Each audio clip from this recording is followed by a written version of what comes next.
All right. Well, welcome everybody to the Business of Speaking show. I am your host, Tim McDonald, and so honored to be here today with my guest, Bob Burg. How you doing this morning, Bob?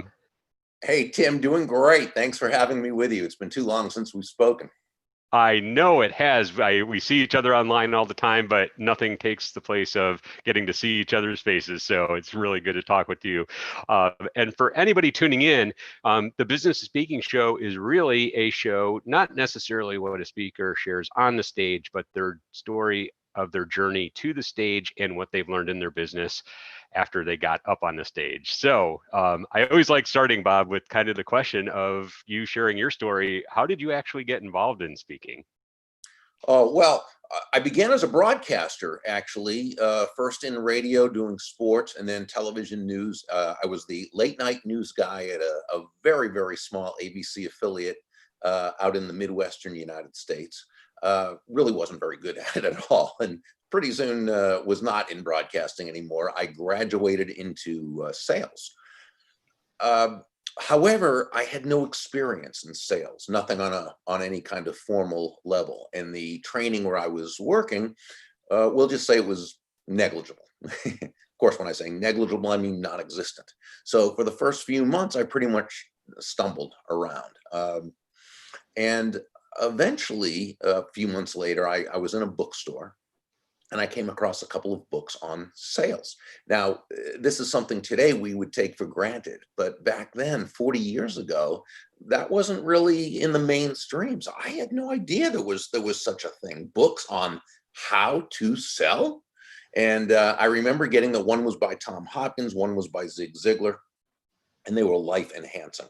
I mean, it really gave me this feeling of hope and encouragement to know that there was a methodology. And so I started studying their books, their information. And I began really just every night I'd get home from work and I'd be up to the wee hours of the morning, reading, rereading, studying, practicing, the whole thing. Within a few weeks, my sales really began to go through the roof. And this was something very telling to me because it really said it's the first time in my life that I kind of discovered that if you have it, you don't have to invent the wheel, right? You don't have to reinvent a wheel. If it's already been done, find out who's doing what you want to be able to do, learn from them, apply the information, follow a system.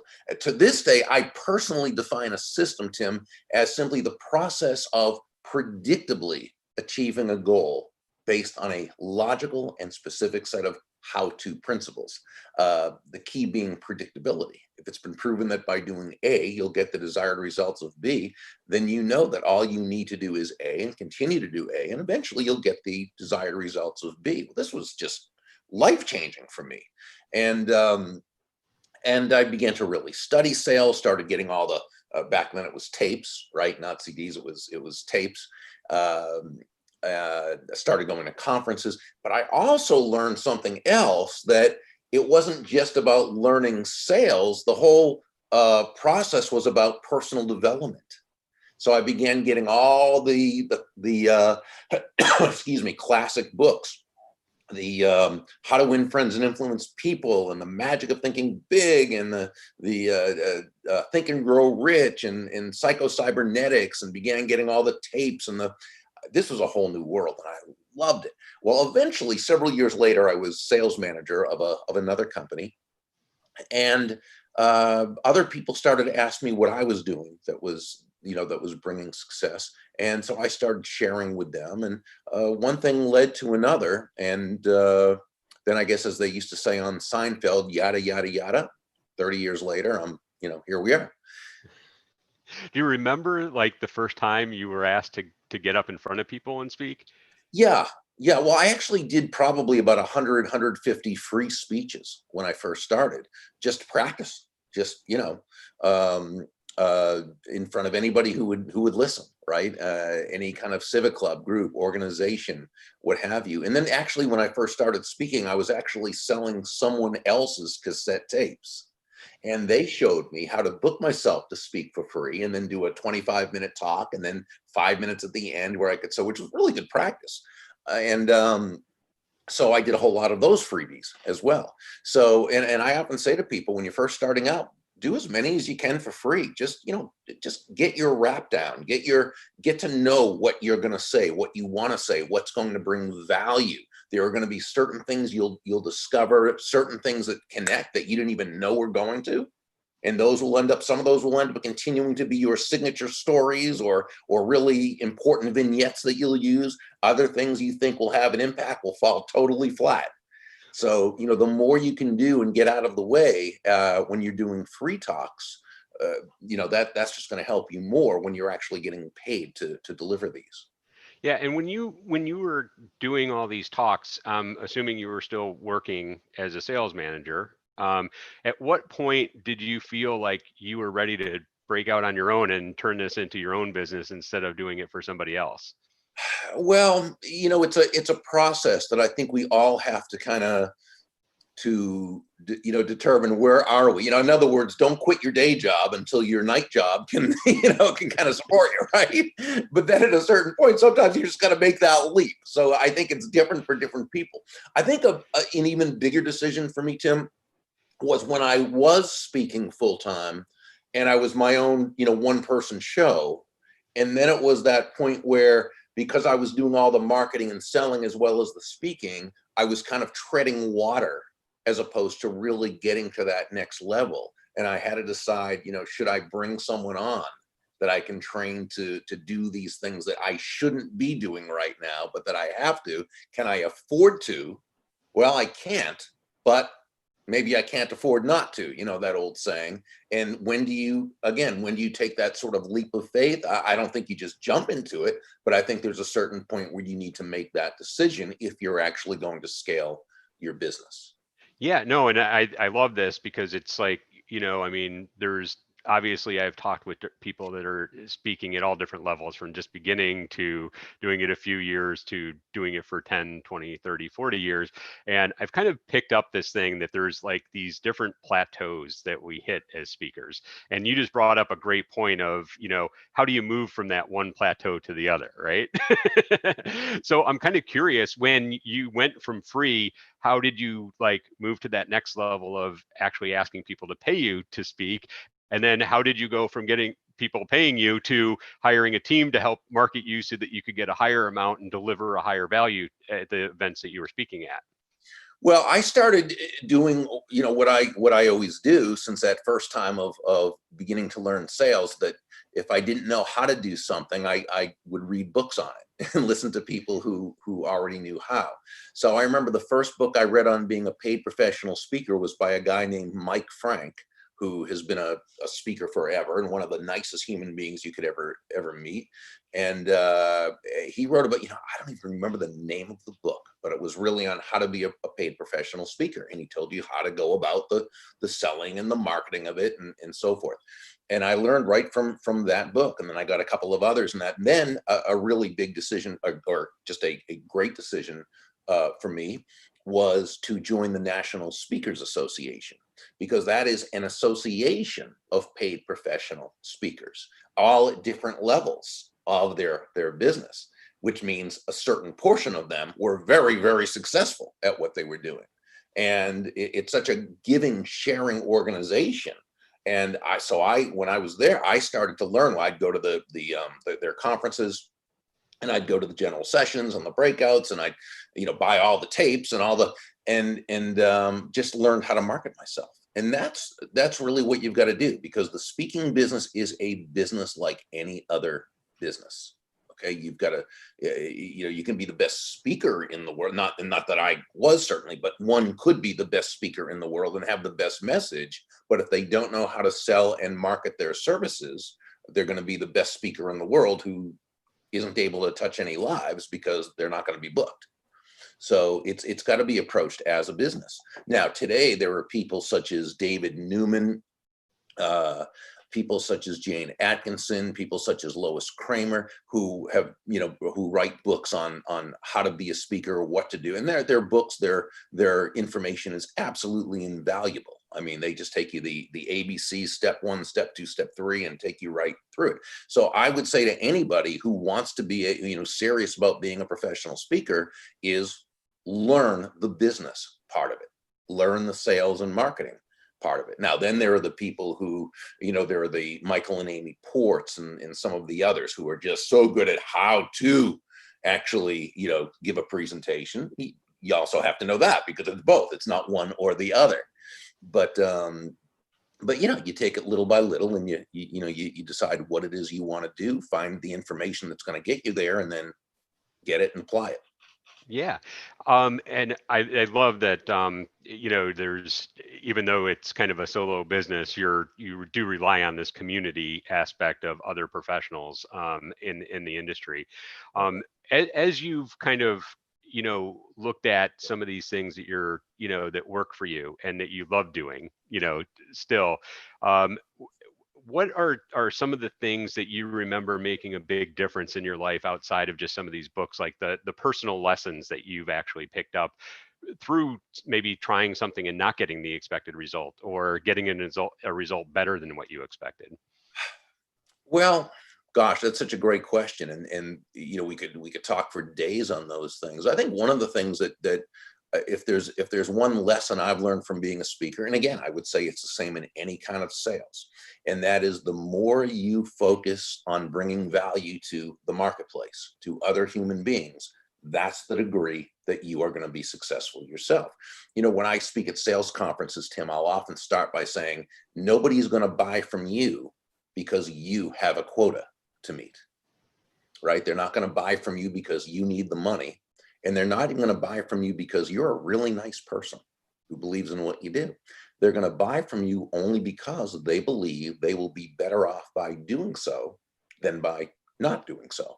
And when you think about it, that's the only reason why anyone should buy from you or from me or from anyone else. Well, it's the same when you're looking to book yourself at a speaking engagement, and when you finally are on stage doing the thing. Your focus cannot be on yourself and what you're going to get from it. It's got to be on the value you're going to provide, what you're going to give as a result of doing it. And I think that's why, John David Mann and me, in one of our Go-Giver books, we say that money is simply an echo of value, right? It's the thunder to value's lightning. It means that the focus must be on the other person. It must be on who you're serving. That's got to be the focus. Because remember, they're not doing it for your reason, but for their reason. The money we receive is simply a natural result of the value we provide. So I would say that is one of the biggest lessons. Now, you also asked, what about, was there a time I got something much more than expected, right? And I remember, and this is pretty early in my speaking career, this is maybe a few years into it, come to think of it. It wasn't that early, but it was a few years into it. And I remember one of the people I met at a National Speakers Association conference. He was a really great guy, and used to bring his family with him, and just a sweet family. But I remember back in the day, I used to write a lot of magazine articles. I'm not talking online, because who knew what online was back then, right? Again, this is a long time ago. And so what I would always do is I would ask and I'd write these magazine articles for these trade and professional publications. That's how you kind of established yourself as an expert in your niche. And so I would always ask, do you need other articles written? Because I have a whole bunch of friends in the National Speakers Association who are very talented, who I'm sure would love to do it. And they would always say, yeah, sure, of course. And so I would a lot of times choose friends who I thought could do a good job in writing what they needed. But there was this one person who I was just telling you about, and he just had one of those kind of overall messages that worked pretty much for anyone. Okay. And so I would often recommend him. And I know he appreciated it, and that was it. So there was a certain point where I was trying to get an in with a certain company that had divisions all over the place. And not only could I not get in the front door, I couldn't even locate the door to even try to get in. Okay. And I remember telling someone once, another speaker, I was very frustrated about that. And they said, oh, well, do you know so-and-so? They're one of his biggest clients. And it was the person who I'd been referring. I said, wow, that's really interesting. So I called him on the phone and I said, listen, I'm not asking you to make a recommendation or anything like that, because that's your client and I don't want to step on your toes. But I'm wondering if you could just kind of let me know, how would I even go about even making contact with someone, because really, I just haven't been able to even find that. And he said, nonsense, I'll have my client call you. And the very next day, his client called me on the phone and booked me to speak. And I did a whole lot of their divisions and did very well over the course of a few years with that one company. All that from just providing value to another human being, just because it was the right thing to do, right? And so that was, when you ask, was there an unexpected result? I would say that was one. Yeah. I love that story. Um, you know, I remember still very well the first time we got connected together, and something you did for me to make a big difference and a lasting impact that I still remember to this day, which was I asked you to be on one of my shows, not this show, but another networking show that I had. And you actually asked me for my mailing address and sent me the Go Giver book. I don't know if you remember doing that, but you did. And it was the first time in my life anybody ever did something like that. And I still remember it to that. Only one other person's done anything like that since then, too. So just to let you know. But I'm just kind of curious as look at what you've done to help kind of, and that story was a perfect example of you giving before, you even asked of something. What other types of things do you really do to help increase your business that kind of follows that same model, that giving model? Well, I mean, I put a lot of content out there. I'd say I don't depend on that. And I think because of technology these days, and because people really, for the most part, would rather avoid outwardly selling, right, or outwardly prospecting if they can, I think a lot of people will put a lot of content out there and be on social media and do all those things, all which are very good. But I think they'll sort of depend on that to do their selling for them. Now there are those who just put out such amazing content that it probably does work for them, but I don't think most of us can depend on something like that. I know I can't. So I basically utilize the content I put out, the relationships I develop on social media and so forth as a relationship building tool.